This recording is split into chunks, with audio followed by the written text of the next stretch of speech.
Senator the Honorable Ruel Reid, Your Excellency Ambassador Nakano, and other distinguished guests, my dear colleagues from the Jamaican Foundation for Lifelong Learning, a pleasant morning.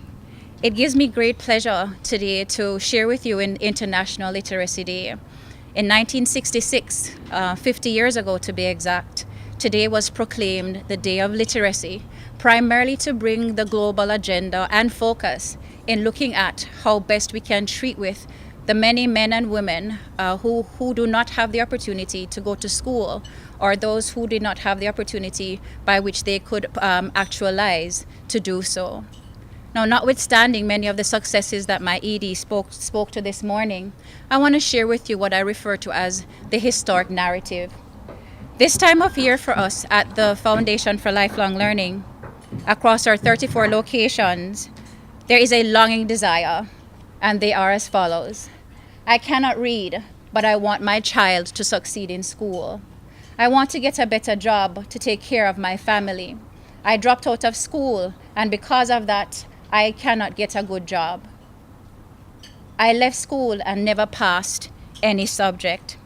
For many of us, especially my parish managers who have the opportunity of interacting with the many learners, they share with me about the burden that it has bared upon their heart to seeing how, as a foundation for lifelong learning, we can put measures in place to meet the diverse needs of our adult learners. There has been a lot of discussion this week about what it is that we're doing, and especially with respect to the adult literacy rate. And I'd like to just share with you briefly where we are. Currently, Jamaica as literacy rate is about 87%. When we include including those who are what we consider functionally literate. The challenge for us, however, is not just of those who are functionally literate, but those who are still unable to read and write. And it is for this reason that for us at the Lifelong Learning at JFLL, we have decided to somewhat refocus, reposition our energies so that we can have every learner say to us, I want to further my education. I want to do more now that I know that I have the real potential. What this has underscored for us through our many interactions are two things. The longing for betterment. I don't even know if it is a word, but I'm taking license this morning. The longing for betterment, and also the core reason why JFLL exists in terms of our mission and mandate.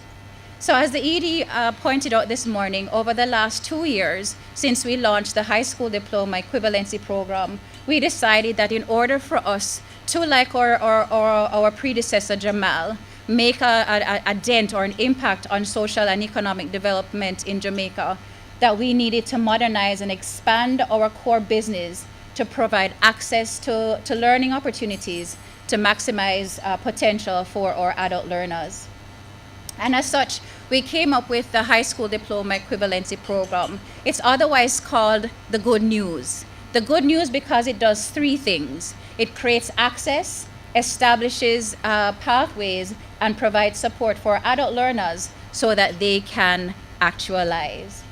But upon reflection, we must admit, as an organization, as a learning organization, we have taken the time to really to do our own introspection. And so while we have achieved, we still have not yet met our goal. And this for us is a drive that will take us towards ensuring that every Jamaican adult, 17 years and older, has access to adult learning and lifelong learning opportunities. Just again, a brief overview of where we are at based on estimates from UNESCO Institute for Statistics. The youth literacy rate at this moment is very high and commendable at 96.5%. However, when we add the adult population in that, it drops to 88.7%. And what I find most interesting is that for the mature adults, close to a little over 50% of them, close to 48% of them still are not able to read and write. If you recall, this group would have been the group who would have may have been impacted by Jamal in the 1970s. And so what it also suggests is that many of the heads of the household, the grandmothers, the grandfathers, cannot read. The research is clear that when the head of the household can read, the child is likely to want to read, develop the culture of reading, but also have an expansive vocabulary. And as such, JFLL is now in its thrust of moving our efforts or expanding our efforts from just being about literacy and numeracy to being about family literacy. For some of the far-reaching implications of what I just shared with you a while ago, the prevalence of poverty, low standards of living and quality of life, low productivity and competitiveness, Dr. Wayne Henry can tell us more about this, low health and well-being, limited participation in democracy and civic engagement, because research is showing that persons who are illiterate are less likely to trust each other. And one aspect that is very close to my heart, the very limited involvement of parents in the education of their children. And so, why are we here today? I'm of the view, in the words of the UNESCO director, it's for us to now reaffirm and renew our call around how can we help? How can we harness the power of adult learning through partnership? And I'd like to just share with you a few. Unfortunately, for many of our learners, they do have the opportunity to access our program, but the opportunity to sustain or retain them in the program is where a challenge lies for us because of the economic circumstances or constraints.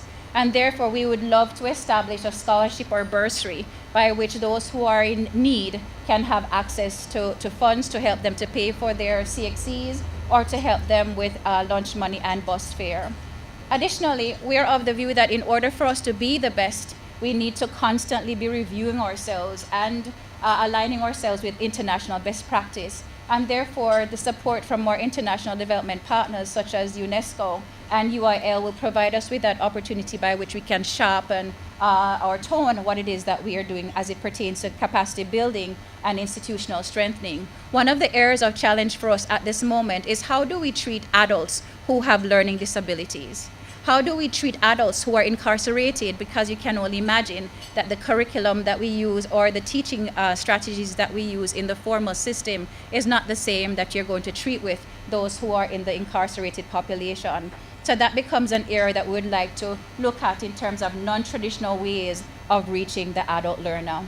There's also the issue of infrastructure development and upgrade. As the ED mentioned, we inherited infrastructure at JFLL that was really unfortunate in terms of us inviting persons to come and be a part of adult learning. I'm of the view that not because they may be of a low socioeconomic realm or that they do not have money, I don't believe that we should be offering them anything that is mediocre or below standards. And so through the efforts of partnerships that we have already established through USF, through the Sugar Transformation Unit and some of our other stakeholders, we have been able to retool and upgrade our centers. But as I said earlier, what we have done is just a tip of the iceberg in terms of where it is that we would like to go. We want to we want to eliminate the stigma that is oftentimes associated with JFLL and Jamal, and also illiteracy.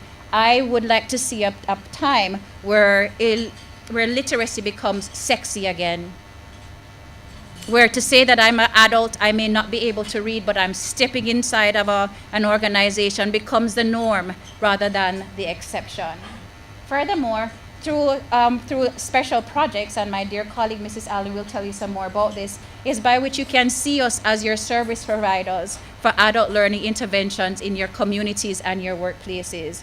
And finally, this is something that I believe I would want for all of you, having been here today, to become evangelists for JFLL and advocate for us for adult learning and education, and also lifelong learning opportunities.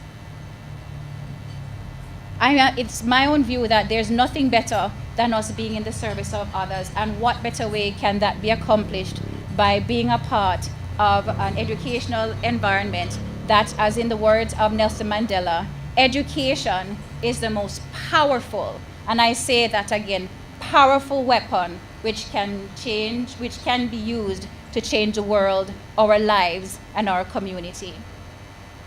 And those are my, as I would say, usually those are my few words in Jesus' name. Thank you. Thank you very much.